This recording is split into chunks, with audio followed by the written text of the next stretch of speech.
જ્યારે ભારતીય જનતા પાર્ટી ભ્રષ્ટાચારી શાસન રાજકોટના લોકો પણ જાણી ગયા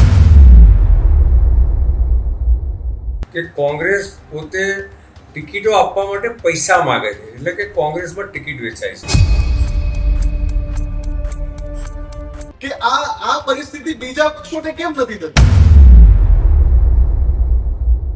એટલે અમે અમારા ઉમેદવારોને ખોટી રીતે માનસિક રીતે કોઈ હેરાન ન કરે એટલે સ્ટ્રેટેજીના ભાગરૂપે અમે આ કાર્યક્રમ કરેલો છે। એ ઉમેદવાર ઉપર કોઈ માનસિક તણાવ ના ઉભો થાય। ભાજપ કોંગ્રેસ વચ્ચે છેલ્લી ઘડીનું ઘમાસાણ એ પરાકાષ્ઠાએ જોવા મળી રહ્યું છે। ઉમેદવારોને અજ્ઞાત સ્થળે લઈ જવાતા કોંગ્રેસ સામે એ સવાલો ઉભા થઈ રહ્યા છે। ભાજપ લોકશાહીનું ચીરહરણ કરી રહ્યા છે। આવી વાત હજુ સુધી તમે અમારી ચેનલને સબસ્ક્રાઇબ નથી કરી તો અત્યારે જ ન્યૂઝરૂમ ગુજરાતને સબસ્ક્રાઇબ કરો, ફેસબુક અને ઇન્સ્ટાગ્રામ પર ફોલો કરો।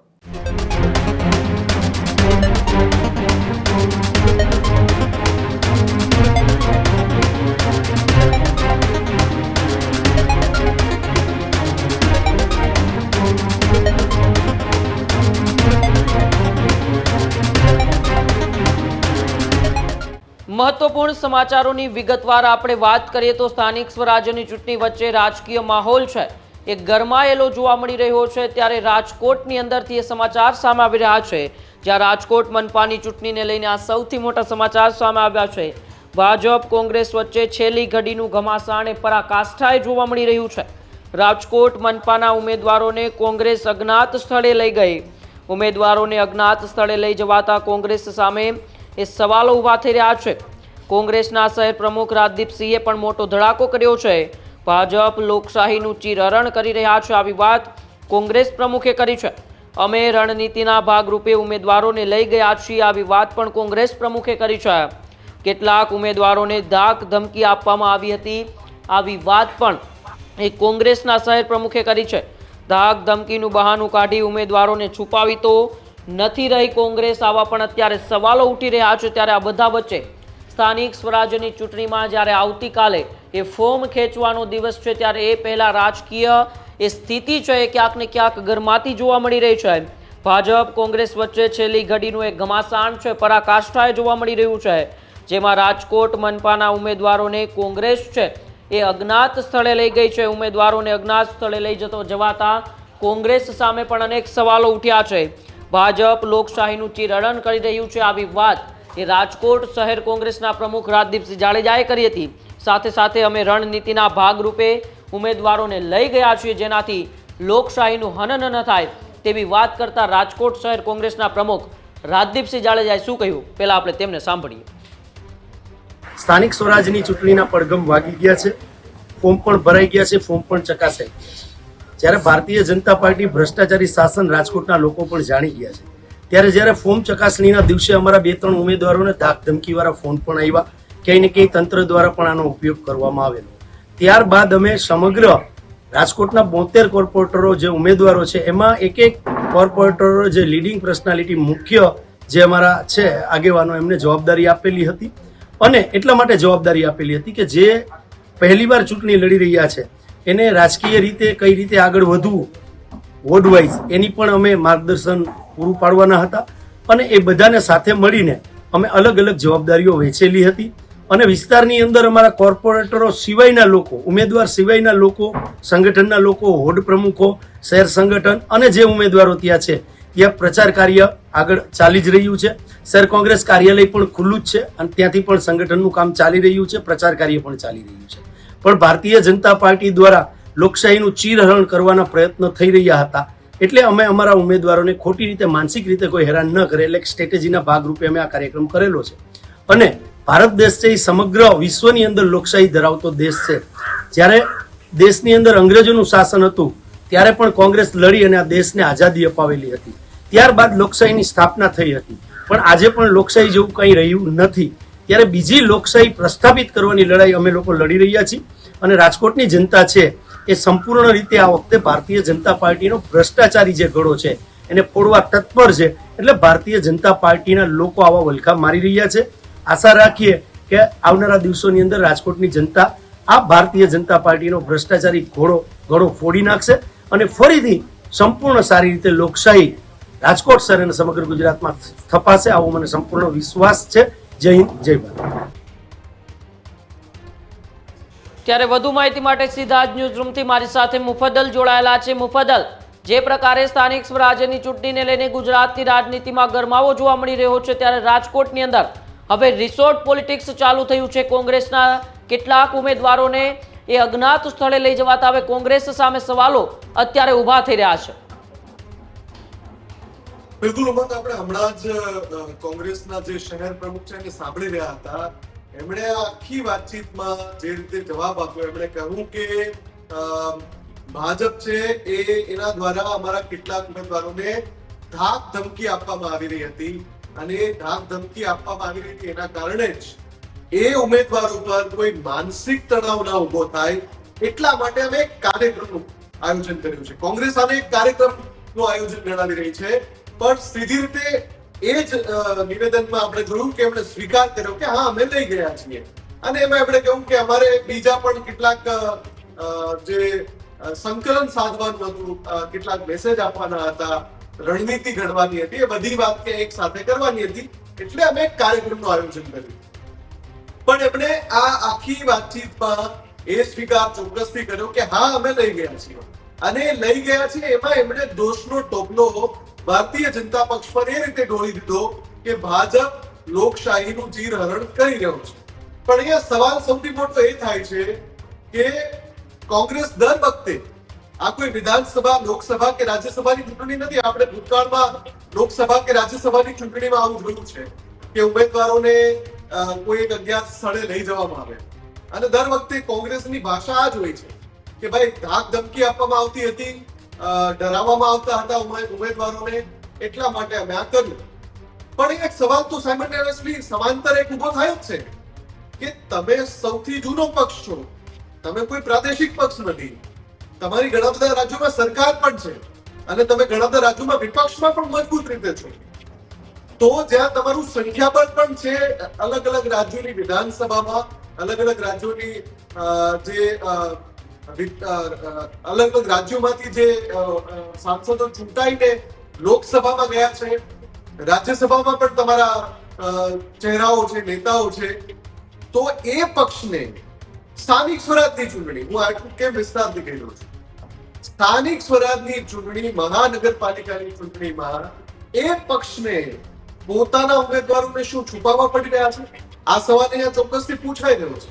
કેમ કે પક્ષો તો બધા જ છે, ઘણા બધા પક્ષ છે ને, માત્ર ભાજપ અને કોંગ્રેસ આ ચૂંટણી નથી લડી રહી.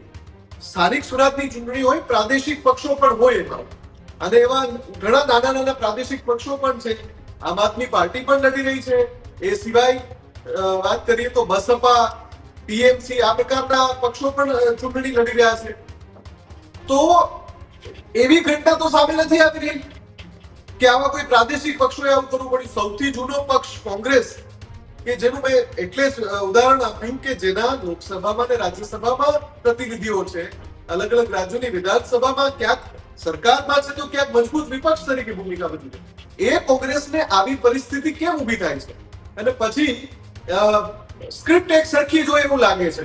દર વખતે જ્યારે મને યાદ આવે છે કે કર્ણાટકમાં પણ આવું થયું હતું કે વિધાનસભા ચૂંટણી પહેલા ત્યાંના જે ઉમેદવારો હતા એમને એક રિસોર્ટમાં લઈ જવાયા હતા.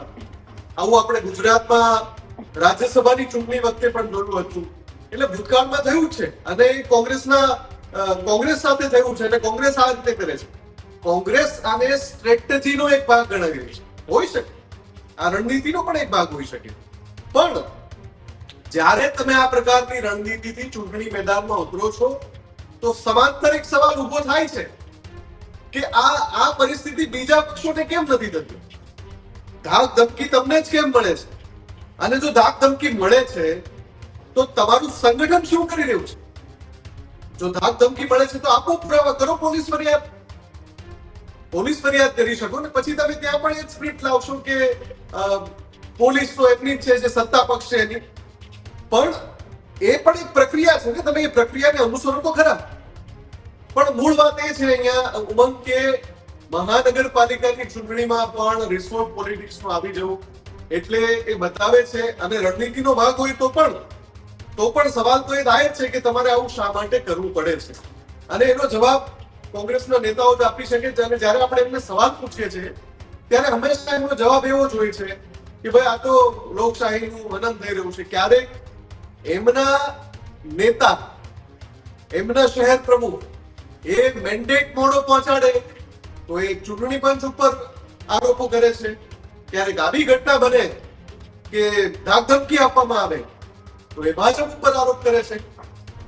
બની શકે કે આમાંથી કોઈ ઘટનામાં સત્ય હોય, કોઈ ઉમેદવારને ધાકધમકી આપવામાં આવી તો ત્યાં પણ એક પ્રક્રિયા છે. તમે પોલીસ ફરિયાદ કરી શકો છો પુરાવા રજૂ કરીને, ક્યાંક ફરિયાદ આપવામાં આવી, આવી ધાકધમકી આપવામાં આવી, એ પ્રકારની ફરિયાદ તમે કરી શકો છો.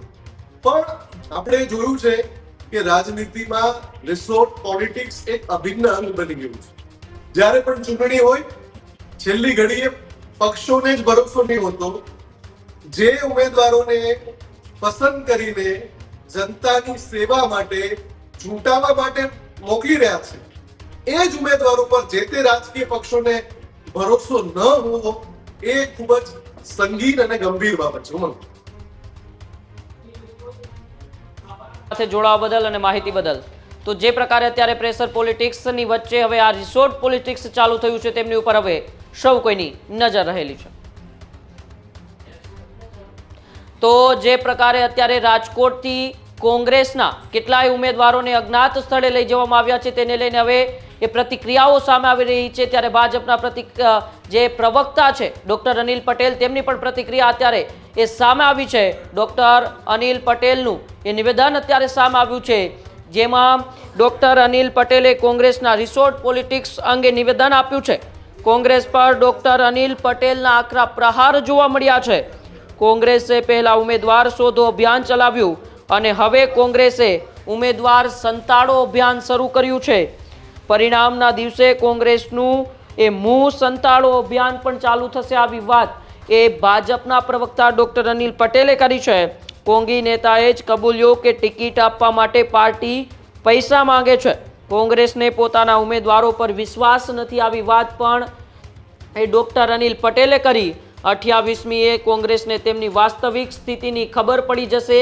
આવી વાત પણ એ ભાજપના પ્રવક્તા દ્વારા કરવામાં આવી. ત્યારે રાજકોટના શહેર કોંગ્રેસ પ્રમુખ રાજદીપસિંહ જાડેજાએ જે આરોપો લગાવ્યા, જે લોકશાહીનું હનન અને ભારતીય જનતા પાર્ટી કરે છે, આવી વાત કરી, તેને લઈને હવે તેમની સામે ભાજપના પ્રવક્તા ડોક્ટર અનિલ પટેલનું નિવેદન અત્યારે સામે આવ્યું છે કે અત્યારે કોંગ્રેસ એ ઉમેદવાર સંતાડો અભિયાન ચલાવી રહ્યું છે. તો 28 તારીખે જ્યારે પરિણામ આવશે, જ્યારે કોંગ્રેસને એ જનતા જનાર્દન મળશે, ત્યારે કોંગ્રેસ એ મુંહ સંતાડો અભિયાન પણ ચલાવશે. એટલે કે કોંગ્રેસને આમ તો છેલ્લા કેટલાય વર્ષથી ગુજરાતની જનતાએ જાકારો આપી રહી છે, ત્યારે હવે ફરી એક વખત કોંગ્રેસને જ્યારે એ નિષ્ફળતા મળશે, એ પરિણામમાં હાર મળશે, ત્યારે કોંગ્રેસના નેતાઓ ફરી એક વખત ભારતીય જનતા પાર્ટી ઉપર જ આરોપો લગાવતા હોય છે. પણ તો અત્યારે જે પ્રકારે એ કોંગ્રેસને પોતાના ઉમેદવારો પર વિશ્વાસ નથી, એ સ્પષ્ટપણે દેખાઈ રહ્યું છે. આવી વાત કરતા ભાજપના પ્રવક્તા ડોક્ટર અનિલ પટેલે શું કહ્યું, આવો આપણે અનિલ પટેલને સાંભળીએ.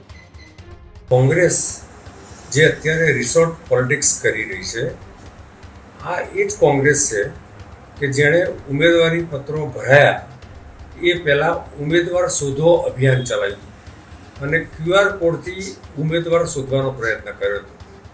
હવે ઉમેદવારી પત્રો ભર્યા પછી આ એ જ કોંગ્રેસ છે કે જે ઉમેદવાર સંતાડો અભિયાન ચલાવે છે અને જે દિવસે ચૂંટણીનું પરિણામ આવશે ત્યારે કોંગ્રેસ મુંહ સંતાડો, મુંહ બચાવો અભિયાન ચલાવશે. આની પાછળનું કારણ છે કે કોંગ્રેસના વઘઈ અને સુબીર તાલુકાના પ્રમુખે હજુ ગઈકાલે જ કહ્યું છે કે કોંગ્રેસ પોતે ટિકિટો આપવા માટે પૈસા માગે છે, એટલે કે કોંગ્રેસમાં ટિકિટ વેચાય છે. બીજી તરફ કોંગ્રેસ આજે 10,005 સીટ ઉપર પોતાના પૂરતા ઉમેદવારો ઊભા કરી શક્યું નથી. ખાલી 60% સીટો ઉપર કોંગ્રેસે ઉમેદવાર ઊભા રાખ્યા છે. એમાંય પણ મોટાભાગના નવા કેન્ડિડેટ જે બજારમાંથી શોધી લાયા છે. એટલે કોંગ્રેસને પોતાના ઉમેદવારોમાં વિશ્વાસ નથી, કોંગ્રેસના ઉમેદવારો ઘડાયેલા નથી, તો ગુજરાતની પ્રજા કોંગ્રેસમાં કેવી રીતે વિશ્વાસ મૂકશે? અને કોંગ્રેસમાં જે પ્રકારે વિશ્વસનીયતાનું ધોવાણ થયું છે અને જે જૂથવાદમાં ટિકિટો વહેંચાઈ છે, તો સ્વાભાવિક છે કે અંદરની યાદાવર સ્થળીને કારણે કોંગ્રેસની આ પરિસ્થિતિનું નિર્માણ થયું છે. હવે કોંગ્રેસ ગમે એટલા ઉમેદવારોને સંતાડે, રિસોર્ટમાં લઈ જાય. જો રિસોર્ટ પોલિટિક્સ તો કોંગ્રેસની ગળથુથીમાં છે અને આઝાદીના ઇતિહાસ પરથી આજ દિન સુધી અનેક વખત રિસોર્ટ પોલિટિક્સ ચલાવી છે. પરંતુ તમે જુઓ કે રાજ્યસભાની ચૂંટણીઓમાં કાશ્મીરથી કન્યાકુમારી સુધીમાં તમે જુઓ કે જે છેલ્લે પણ થઈ એમાં અનેક કોંગ્રેસના ધારાસભ્યોએ કોંગ્રેસની વિરુદ્ધમાં મતદાન આપ્યું. તો કોંગ્રેસ છોડીને આટલા બધા લોકો કેમ જાય છે એ વાસ્તવમાં કોંગ્રેસે શોધવાનું છે. કોંગ્રેસના ઉમેદવારોમાં એમને જો સંપૂર્ણ વિશ્વાસ નથી તો પ્રજા તો રાખવાની જ નથી અને અલ્ટિમેટલી 28 મે કોંગ્રેસને એની વાસ્તવિક સ્થિતિની ખબર પડવાની છે. હજુ સુધી તમે અમારી ચેનલને સબસ્ક્રાઇબ નથી કરી તો અત્યારે જ ન્યૂઝરૂમ ગુજરાતને સબસ્ક્રાઇબ કરો, ફેસબુક અને ઇન્સ્ટાગ્રામ પર ફોલો કરો.